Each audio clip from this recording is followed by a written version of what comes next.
ตัวน่ะกันโปรแกรมบางอินหุ่นเสร็จมังอ่ะกันหนึ่งพ่อมเตะเป็นหันนั่นสักตัวรินเรเวนละลมทั้งอ่ะอิโลซอมังโอ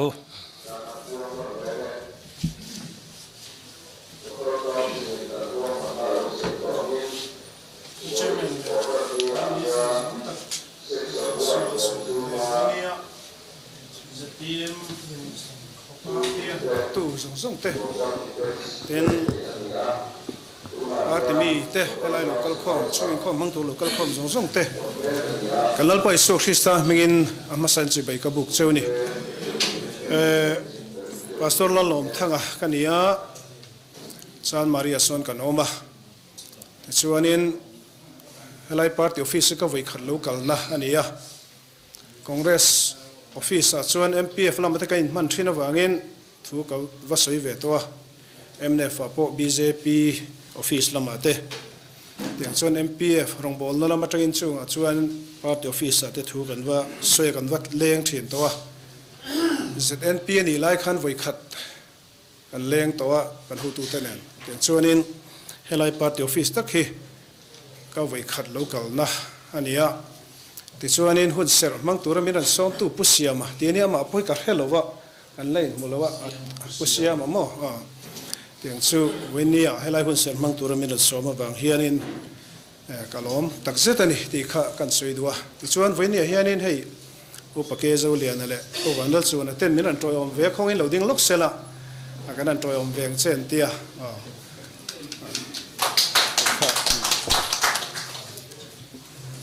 ประเทศถูมินิสอมปังอาเวลหุ่นอีพังโดเนียมินเตียชุดเตียงตัวจงการินบวชเสียทุกตำเด็กสวยตัวการิรวมเวียมาเซมินิสอมปังอาชูงะหันคุ้งเล่นนะรังเดียวหันสวยข้ากับตัวมากลุ่มละมุปะเดียวแต่กันเนียกันทุกสวยรังลิตุกปลานี่พอมีลูกเทียมังอ่ะมวงลิตุกกันสวยจวนกันสวยจงมันโดนเราเดียวสินจู่กันสวยมาสุดดูอันนี้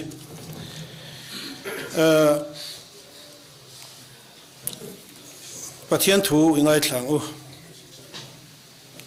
3 number สมนิปลีนะเลยลุงเละชูงที่ลมจงฮีลลปาตาอันนี้ข้อเวลเละชูงเจงเตนเฮียนตุยเฟนเรียจุงเตอไม่นาดินอันนี้สิลุยปุยจุงเตปอติเหตุบุกะลลปาตลางตุเงชวังอหุนเทียงลิมาตุเงดิ่งังกุดไฟเละทินลุงเทียงลิมเนีย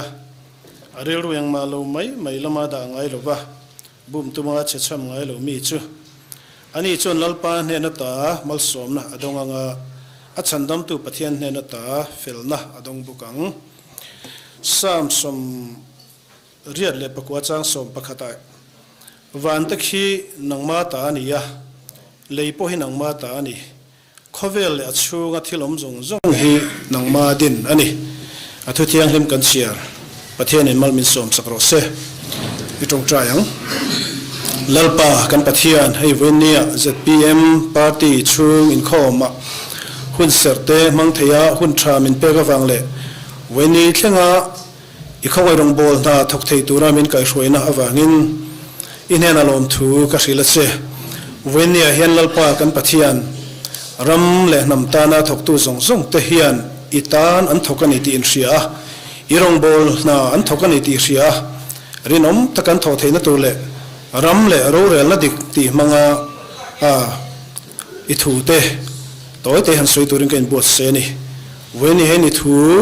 บวชสุกตัวริงกันบวชใส่ส่งเตมัลมินสมสักะอ่างไอ้ถ้าตัวส่งเตตานะลิมนั่นแหละลมนะมัลสมนะจากนักทาร์อันดอนนะอาลูนี่ไงที่นั่นตัวรินอีกข้อไอ้จันปุยนะกันลัลไปสุขริสตามิกินกันลุนดีละเชอาเมนรำเล่รู้เรื่องนั่นดิกที่ตัวเตหันสวยก็ดูว่าประเทศทัวร์ข้าจนฟิอาทว่าประเทศนี้น่าดูทิลต์ล้วนคลิงซูประเทศฟิลนะนี่ลูมิชิงฟิลนะเอามาผู้จู่ทัวร์มาภาษาสามตักมอลมิลเลียมสันตาทุสวยกระเรื่องรวมซูสับตรงrighteousnessที่ฮีมิจูตรงอินฟิลนะวางเรื่องตามาตุยฮัลต์ซูตีนฟิลนะตีนกันเล็ดลิงอ่ะพกโซลูเดวันนี้ mi fel tak hi an dik vek herlo atia chu chuan in ngai to na siam thui viawin ka hria kan rama hian mi fel a thamange o ti hi party lama in mang deuh hruai tu pakhatin pulom kan rama politics khela hruai tu te hi fel tak an ti po hirin ai an lo fel vak lo deuh zel maya eng tia ti chi nge mo le kan ram hi siam that ngai lai te siam thatur hianin ti tur tam don hle maya ti hi asoya chu chunga valu chil velem lo kan ne wangin asoi na ki kha thui tak ka zu hriat thiam pui lo ba amaro chu kousan sang hai mizoram kousan soi tu te committee lama tangten MPF lama tangten heng thil soi ho na le ngo hian kan tel ve china chuanin an rel ro lo om chu thil lang sa deuh mai point pahni ram ti chungchang a hian han soi masaka du a pahni na chuanin ro rel na dik tin hlom din ngai thlak kan lutum don nia ram hi pathian thu kan bungin pathian ta ni khovel ram zong khovel achunga cheng ten hin pathian ta ni chu when ke mani ram nianga in pathian ta ni hi kan thei hil lek lekem o ti ka ngai tua chunga chuan kan rama thil siam that ngai kan hriat thin chu takin na so la mo so sam rifle hoan oma ma se so nga son dan lovin mi tam takten kan ram hruai tu te department lama hu tu te nge ka hre lova LSC somnga somruk chuang lai oma attendance surrender somnga chuang lai lo om ti ania chung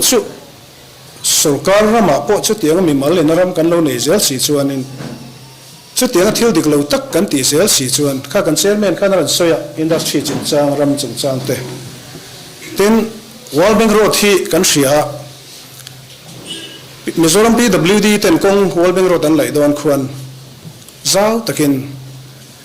compensate an pe vek to a sum compensate an pe vek to na in mun nei tu ten in mun an sale deuh thup to ati ania chu tiang ram kan nia chung chu biak ina ko thran hruai tu te biak ina lam thin te kan ni si chuan eng tin hian nge kan Christian ne ha kalanga kan ram hi pathian du dan anga kalang o ti hi thil sam tak choni don lo ni ti hi karil ro oma tin su chung changa zu kan khapa kan in na sakhop maya amaro chu then khatin heti ni chuanin zu chiai nai chen zu zuar mai ila ti te kan soya karil ro kan ram din muna hian zu zuar taila zuzo ani don chuanin ai na mun siam atulanga simya in na mun chu khovel ram sang ka phang to he USA le khajirin kom ve a komin pokal le tur kania chutianga chuanin London te USA te khotsaklam Thailand ang police tin Mumbai tun kumthar lim khan ka zuzina 100 light area zong kha khovel pum pui hi bar le khating zuzo no mana chuan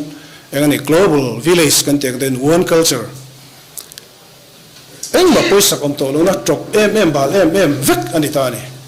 sabramani wana changkang chonglo London khopui wa changkang chonglo zuzo no mun le khating ti na mun kha chop tak bal tak kha ani ri ngotani chunga chuan ke ni ramang kan minister fa temo thilan ti suala aman tu te transfer long zel no mun ram ang kan la ni chung chuanin dan lo tak silo a hian zu te zor taila kan kholai hi tlangnel takin kan mi che kan nuna hi an leng ngam o thi ka ngai tua zui khap me lo maila zu zor lo hi chala thawin ari nom kan ram le nam tan hen ti hi police le kan enforcement khamidan ken ko tu te pohen kan zo tak don hian alang lo cheti ni chuanin felvek meluma se zu te po hi kan zor lo shram hi ko shanina kan du em chan hi voine kan soilang du ni tlangnel taka kholai kan la leng thei hi ala hlu tho mai hun then khata relo te zu zorani khan millennium center bula clear all rule kum som pathum som pali lek zuinin kholan zu botolan nu chia veka khatiang kha tu ma how tu kanam tolo man tu kanam tolo how tu le man tu in khap tu om to silo dan ken ko thei silo chuanin azalen zonga kal hi kan nam hian a that pui karing lo deuh hleka chu ve nei hianin sarkar malak tum dan ka helowa a phong wan tu party office ani boko chu han soiri ka thain ka ria kan tar lam sa jok bok ani ram chung changa hianin sam somli pakwa cha som pakhata hianin anil ngai to dan te atia angani thil fel lo de me kan in le lo zong zong tep kum khu om reng turang in ngai toin an rama chon an ming an puti thewa me hring kan du am na chu ramma ming kan puti ra kalila hei chu karam an lo ti zela me ho sa hawin khati hrim hrim a khan mire thei zok ta he ting yan nun zelang le kan rama hian ti hi ngai tu tham awmin ka sia chu tianga chuanin tuna ram ro rel tu ta hi a zok le party a in mang ho hi a zok in nia heng siam thatu hian tho ho le hoi sen le tran chu ngai don khop mai kan tran po ngai don khop mai ram soi tu te tan tin ko khan ho chon jing tong trai in khoma kar khata wei khatal hi chu kan tong trai nia tong trai mai la kan tong trai sakate na chu tianga thil dik rilu thiang him tak ngai na tak om chuan si lo chuan engteng e kan ram he kal zelang ti hi ka ngai tu chung chu venia local com ram le nam ta na than hem ngai local com zong zong ten ngai to na thar lo manga kan minister te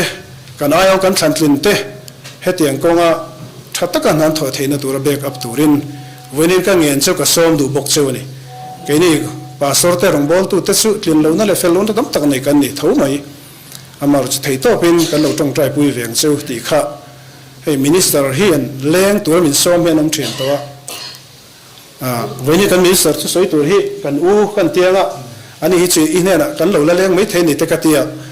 party lam le ham thana tur ka valeng don mi lo chu tianga leng min som hian om thin to kala leng ngai lo minister bula po hian chu pastor kan nia minister ne na valen du kha a thalo wa hriat na kan e ka leng lo mai hring tak ham that nai mo eng mo kha keini na kan lo wa zana kan wati boy kha tul lawang ti kha karul ro oma chung te po chu kan soilang du ani ta chuanin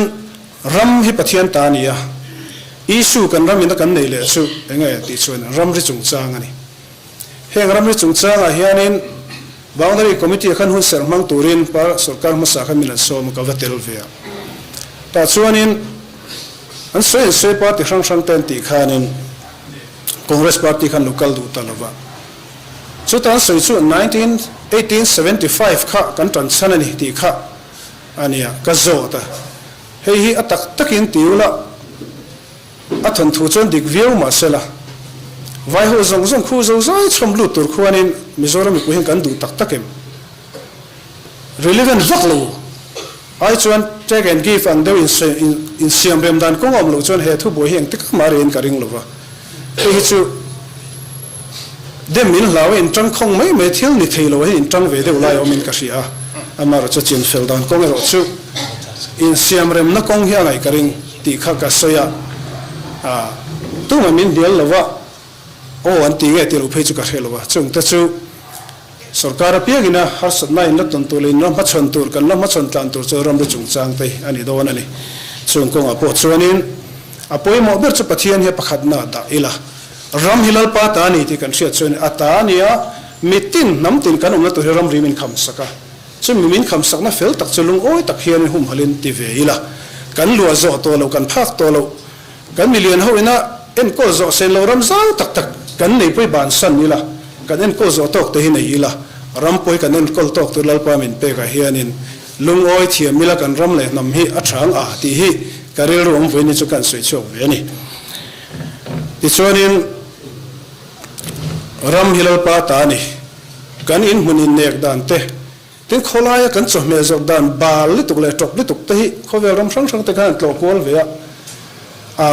kan chu me zok dan bal li tuk be mai ram shoi to sen tel ve la ka boi pui ma sak tu ran en ka tia kan kholaya kan bul ho pai dan bal li tuk le kan chu me zok na bal li tuk phei khok hi dar tharang chunga kan bun tu ri kan da kan ei tur chu fur diak tak bazar chu me le tul vakal in kal chin ve to in karinga han sel vak nei thiam lo kan ei he tok li tuk heng ko ate po hianin thang thar hi chuanin vei avat ul to ve ti hi karil ro ma chu chu kan soi lang bokani mala theite kan chuan khang kha a department chang tu ta khanin ka thil soi kha min lo ngai thak saka ani takang atia mason na kong te kan lo nei chuanin alomom khopang ti hi karil ro omani le ro re la dik ti chung sa khan Solomona kan huwa ami kha zo zai ro re sak tur khanin fin na min pek lo chuan ram hrian na te min pek lo chuan ka ti thei lo wang fin na min pero ram hrian na min pero tin adila athil dil ko nga pathian alo me maya idil lo ho sak ma le ro puina po ka peng che atia adam chunga lal ama ang le to lo tur khanin pathianin adila pek ba ka adil ba mal som na apeni ril ru thiang lim ril ru dikhil panadu kanam hroi tu te poi ka ei ru long tin te hi kan ngai tla fo me ka ril ru om chu mi lal pa tin in sualan kal san thina sualan ho thin lal pa ti chu sual hu ta nia lal pa ti chu sual tlan san ani pathian ti na tak tak lo chuanin tu ma hin sual kan tlan san tak tak thein ka hrelo ter ko polan mi pan me chia na in na chung changa po afilim nom chun ber chu rem cha na in siam suati putar pastor senior tak pakhathi kan zo ta pastor hom khom na ka pu nang i senior bera nula mel thadu na hen room khata khung ta chuila zanang zangi him theng kan ti a that view te chen zan khat po ka him bik na nga thia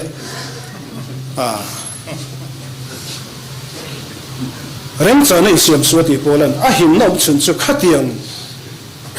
ahun lo om te ani lo na mun om te kha sola ka kan film na tur kong pathian na min ro man sakda na ni ti hi when ni hans thar le ta ila chu san sairin rik lok ka du bok ani le Solomon pathian in fin na pe ga wangin alal him chia no che zo panin na fan shinga in khata no ma pakhat thia pakhat adama ain chu ta ka fa zo gani a thi zo ke ma fa zo gani an tia anin chu boya pathian in fin na pe a roan rela a boi thla ke no te kha lai ta ka tanula in sem tir me ro atita a sing tu nu zok sa nei ka pu that lul su ama khan chang mai ro se atia ani anu lo zok kha chuanin ani nang pon chang bik so ani pon chang su ke pon chang su a thalom kan in sem mai ang atia fia taka Solomona ne na pathian in fin na pek chu no te kha anu ne na khana sing tu nu ne na pe le ro te tha phal lo tu kha nu ni ti kha semai sa tiang chon pathian in fin na pe a thiam taka ro rel na hi ahun taka min lal pan ti chuan an nei me ni kan ram hroi tu zong zong te hei kan chief minister te kan home minister te kan in hre ve kan tiang an happy ang sarkar ma de tang in hrial em kan nia tuna pen han phone ni la boi le lai ponan la ve mai thawa ma se han ti boi kha ka du lo wa kan soi du chu ram ro rel na konga pathian ti na ne na ram kan hruai ro kan rel hi apoi mo don le mai ti hi karil ro ma chu chu helai party office thok tu le party mi zong zong te point chuti anga Christian ram kan ni anga danglam tak anga saklama Buddhist ram in min hual bet helama Hindu helama Muslim sa khodang tat atama tamlu tu min hual beta chung kar chen pathian kan tri lo hi chen kan ding sok don lo kan ral nge nge don kan ral lo na tur chu pathian kan tri hi akong om chun in ka ria chu chu kan zawai pathian tri na kong ke kan pen hi apoi mo wene party workers local zong zong te pathian bi ka som mal du bok chu ani to fing bu som panga chang som ni paruka hi kan huwa tham na hotu ero hui ngi lam atia rem ro thalo cholar pa tan thil te no mania tham na hotu a hui ngi lam hui ngi kan du chuan tham na hotu kan ni ngai isai bu som thum pani changa mi sual chu tu ma sa kai lowang mi du am chuan ngai san a hlo lowang ti buka isai bu som na pruk chang som pakhata ui te hi duam takan nia tok ti le man nei ngai lo ani chu tiang chon beram veng tu thil the theilo te ani ram hruai tu ko khan po mi du am pasor ko kan ni chuanin thil eng ma o the theilo mi o the theilo beram veng tu ang kan ni don ani pasor te po kan ni nen fi atul he ka pasor pui te ka rong bol pui te tiang hen ka challenge frotrian kan ram siam thaturen politicians te i phun ma sa sungu pastor te le ko khanu pa te in siam tha ma sangu ti hi ka soi thin ani chota chuan khovel pastor a hen pastor cheber ni ka tumlo mizoram pastor ji hen pastor cheber pol ni ka tumlo mà sẽ bắt hiền cái chỉ lộ chân cái thấy đòn lộ bắt hiền mình xuôi ngay chú cái rêu lúa cho nên Eliza ngã kan trong trai na lel pana chan thin le thil ti theina thuam pastor ni hi kadam chung huna hianin chung kong chu zo ila ka chunga lel pa lom sela ti hi tuna karwal el mek na le ni katum rule of life kanun min kai khoi tu tura kain bo sai mek na ni ti hi voine kan soi du ni chuwang chuan chu tiang tum kan ni chuanin lel pa min ton pui thei ti hi kan ril ro vong tel tai la ti khani mai sela o hun ka bo pel mai dona toy te kan ti le sponga atop na ta ni mai sela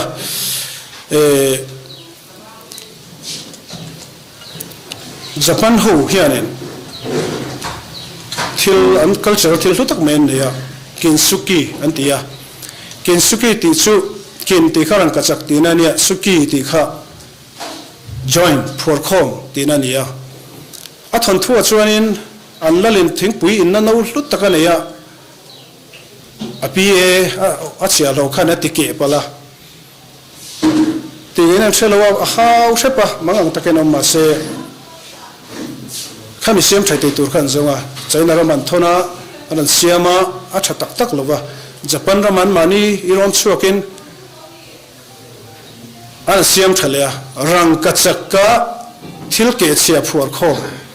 chu chu ama ai point ake mai point anal zo kani anlal khana du ta em kha fin na le thiam na neyan ramalom kha thil ke chia ni thelo anga ngai siam than ngai siam tha phuar khom thalea ake mai thazo anga chwa thei tu kha afaka choi moita chu chu Japan culture chon lar in kinsuki ti hian thingpu in na no chan chin oma chu chu Japanese theology en pakhat hian ran zia ka kinsuki theology ti hi bel ke phuar khom bel ke to rang ka chaka nge taka cha that le hi anni chon a hlu ake mai a hlu tiang ne loin ake ma ai po hlu zok anga ngai hil thil thatak mantla kan sual ani ti hi sheila kan ram chiat na te kan kan soi zong zong te kan ria chung zong zong sem thatur chuanin rang ka chak thil hlutak ang pathian thu le pathian bangaina phur khom hi kan ram le kan namdam le na turani ti hi kan ril rom sela chu chu voinia hianin mire theite mikhualte chanhaite hlam chia le nek chep zong hian rorel wila ram hi kai hroi lo wila lalpa kan chunga lo manga amal som kan dong zelang ti hi karil ruwa voinia han soi ka du chuni le lalpa na thu kan soite malmin som sakro se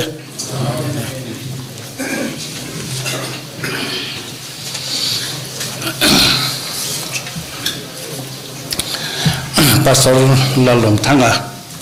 hun ser min na sak tu nen changin politic anti hian a practical ve thowa practical tak tak thuron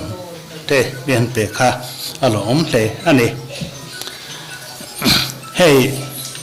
thir pon tur pakhat to ma kan pong sokange hey Alok Sabha MP in Thanna Chungchanga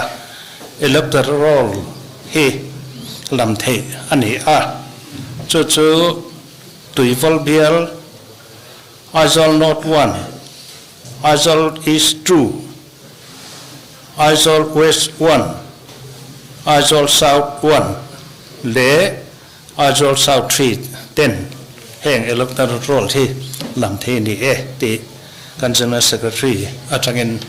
siaten na kan dong ani he kan chung en khom he dar kar khat ai claim he chukan mangai lo thina he to na hun kan la ne ya kan minister bola soivunga ne na tangin thu soi kan ngai tha anga chumi thu soite kan jok no chuan a khar nan lalbiak na in kan khom kan thin to na ni to na bola soivunga kan minister lo so mango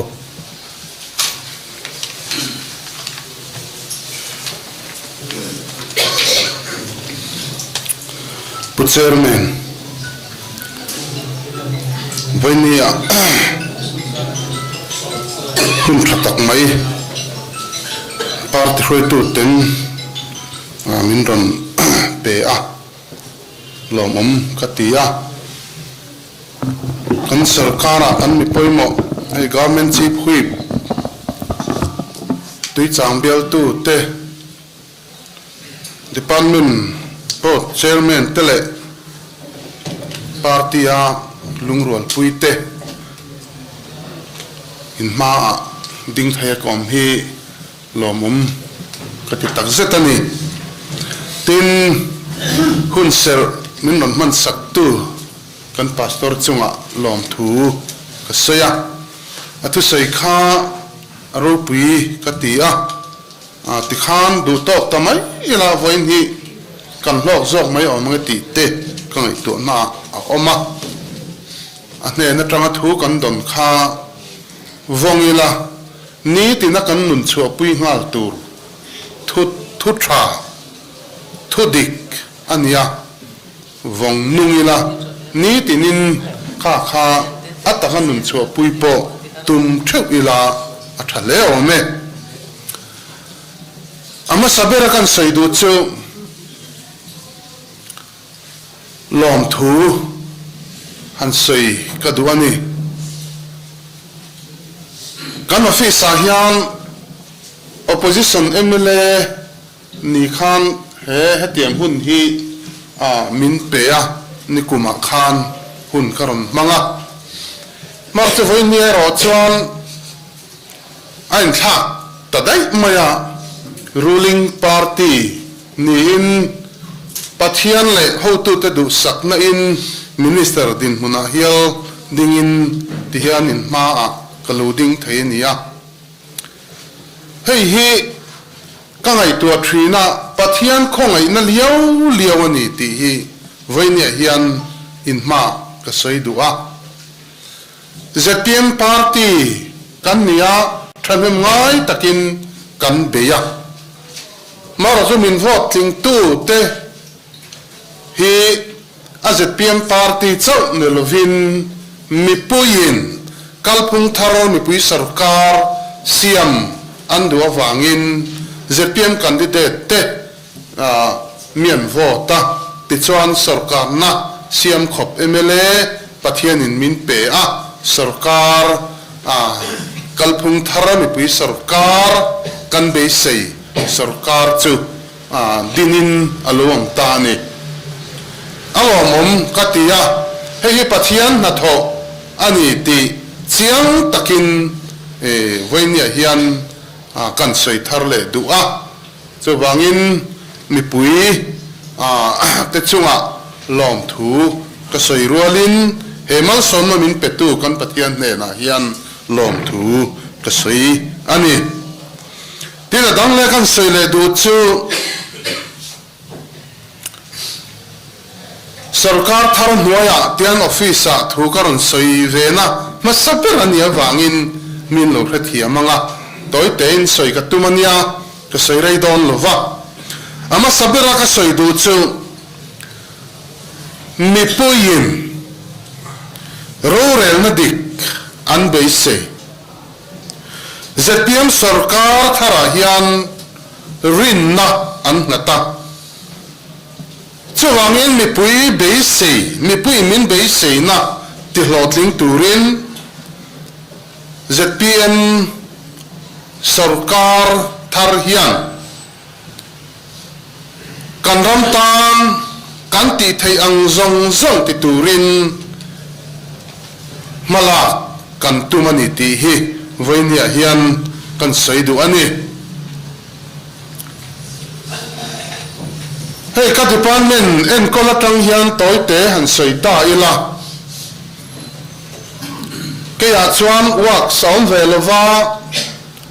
amai ro chu kan mamo department te an ni loya tan angai na sakhop maya art and culture te LED te ei chen veti le DCNMA tu na hian kan hu tu ten min an kol tirania heta hian mi puin ro rel na dik an be sei kalphung thar ina ati tur nia an ngai rin na an nga tlat na department en kol thein kan ho tu tin min siam ania chu ka khachiang em maya chu wang chuan ma kan han la ke kan han pen tana kan ti masaka hi chu kot na thok tu te an na tho na mun lu chil hi ania ral khata tanga en lovin enge an mamo enge an har sat na eng tin nge ma kan so nang eng tin nge kan in to de lang ti kha a taka khetur chuan kun na thok tu ten an na tho na mun nge ya chung an mamo an din nun khrechiang tura kan kal hi tu kan tia kan lu chil ani bong vul na huna bong in chunga kan kala vok vul na huna vok ina kan luta ar vul na huna ar ina kan lut phot ani chutiang chuan voinia hian ke kan han pen don tran ania karil ruwa hian pathian khongai na in tihian kan kal chhozel tura ka be seya chuta chuan mipui min be sei na le mipuin rin na an nga na sarkar thar hian mipui min be sei na hi kan ti hlo tling thei lawang ti hi kan hlau ber ania chuwang chong kan phak to angin ngai to na te sengin ma kan la chodon ania chuta chon hoinia hian intro yom na po kadil ngal ani tin mi ruala kan soidu chu kalphung hlui kaldan kan hria kalphung hlui kaldan thalote kan hraveka soinon angai lo amor chu tum din mun thenga lom na deuh kanei a om boka chu chhe hiani minister office te kalin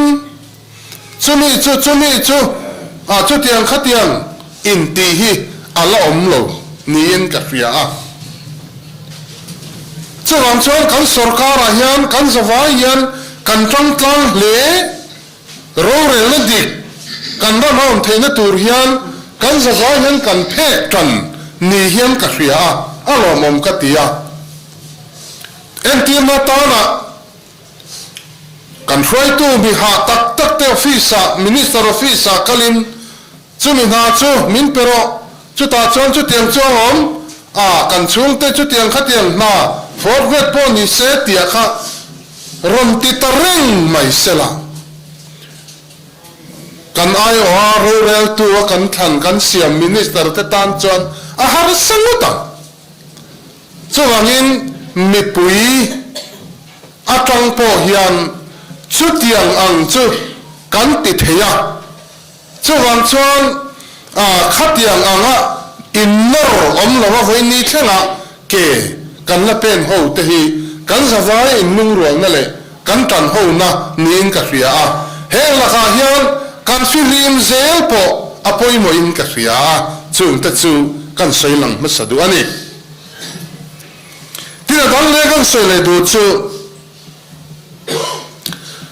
social media hian kan film khur po hi trulin ka hria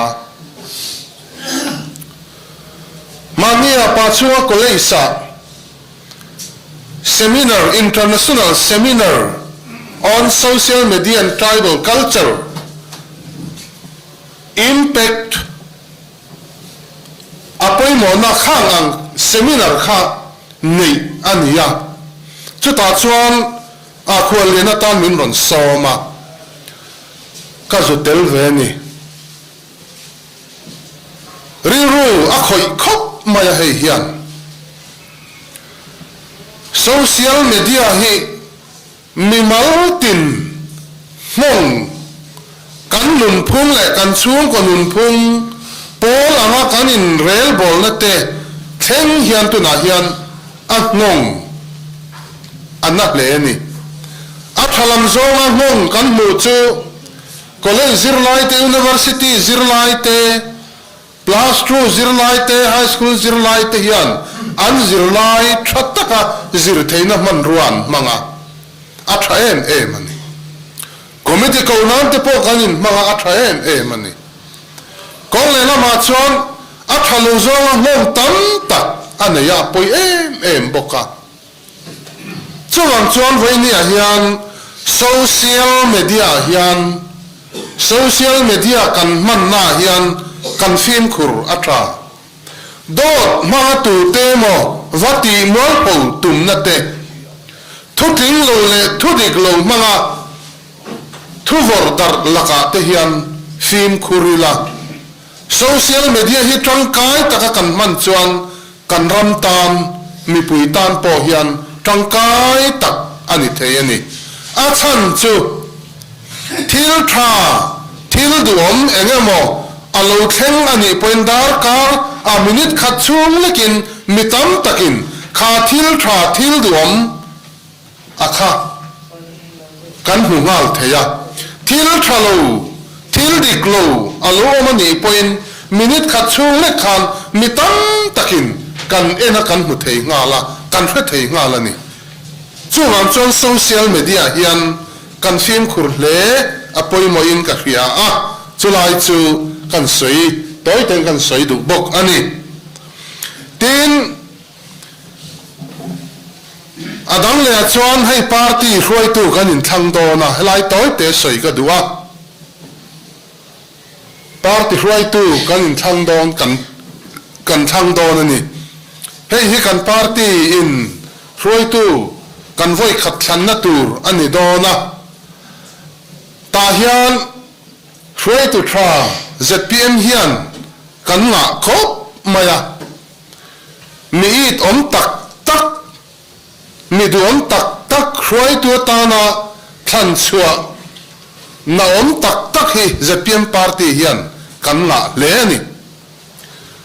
chuta chuan in thlang ram kan nia ke ni po kan in thlang do na in thlang tur kan ni chuan eng po semo ber chu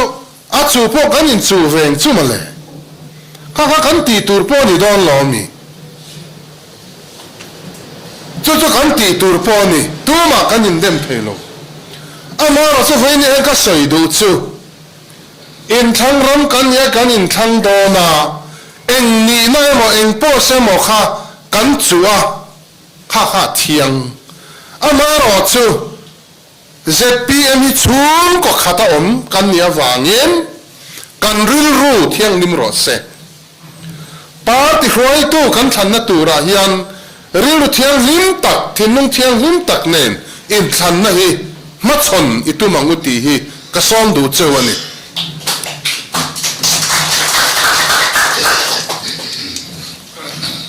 chu thei din huna kan dinga kan chu ani chuan midang te party huang chung ko khat kan nia kan chung ko member zinga mi kan el puite vain soi chiat pal thei omang ti ka hlau em ani hei hi til wang u ten chu tiang chuan in than zo nuwa po tu te mo chu kan thang tlinga kan than tlia te khan khai ama tolim hei chu min chu puya min elma sai mai tia riru thalo put zui zel te po kha aom pal thaya chumi laka po chuan voinia hian kan in ven hi truling ka hria a mi puin min thlir ani kan che sia tin re hi min thlir sarkara kan che sia sarkar che sia zong uluk takle film khur takin min thlir min ena min be sia party kan in thang do na ZPM party in thang tur poi mi puin min thlir thup enge kan suk the an en do na ni chuang chon voi ni a hian chung ko khat kan ni angin in pum khat na in u naw na kan vong nunga he kan in thana tura po rilu thiang lim tak thinung thiang lim tak ram thir chungin in thana hi kan party hian kan ma chon ka be seya chutiang ni tur chon voi ni a hian mi pui te ka som chewani tina tom na lam kan du tok don to mai anga sa kan lain to del va artu apo kan lain to del lo enga ma hian kan ramin to del na hi kan la nei lo tan kan la ka ngai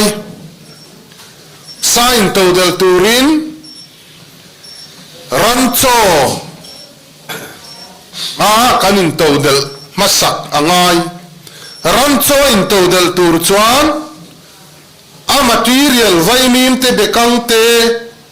cho chi te tam tak kan tharangai tuna hian India ram state atangin state dang atangin rancho siam na huna kan rancho siam na tur vaimin te bekang te cho chi te kan la lut ani kan rama vaimin tam tak kan thar theya bekang tam tak kan thar theya cho chi po tam tak kan thar thei so wang chuan chumi a taka kan thlen theina tur hian ma lak chho mek ania thanem ngai takin taimak na nen dik na ngai na tlat chungin rin om na nen heram tan hian ke inlung rual takin pen ho ila kan sarkar huar a kan huai tu te tha ti chak turin ke ni in ti thei kan nei apian te rin om na le dik na vong nunga mani masial na le du am na la ka in thiar fi hlima ram tan in pe nga thar ne ya voinia hian he kan ram zin te mi hing po tlem te in to del nia lawa om in to del din huna kan din theina tura thei to chua ho pui turin voinia hian ka som tak meu meu chawani ka lo me